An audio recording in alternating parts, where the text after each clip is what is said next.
Že prejšnjič sem pohvalil novi Orlando, ker je to res avtomobil, ki ponuja veliko za svojo ceno.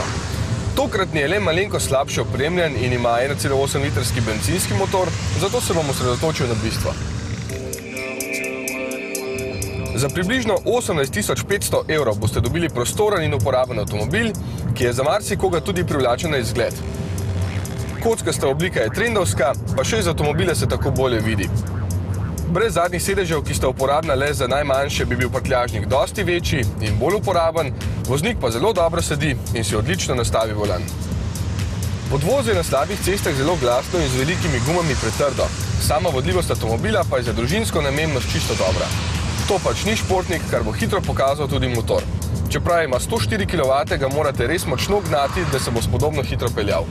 Menjalnik ima samo 5 prestav, zato na avtocesti pri 130 km/h postane tudi zelo glasen.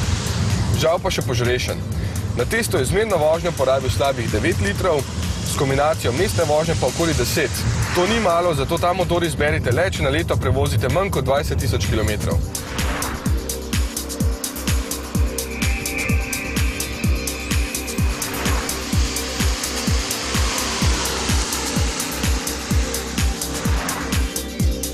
Da skriva kar nekaj adutov, pa vas bo prepričal še z eno zadeva.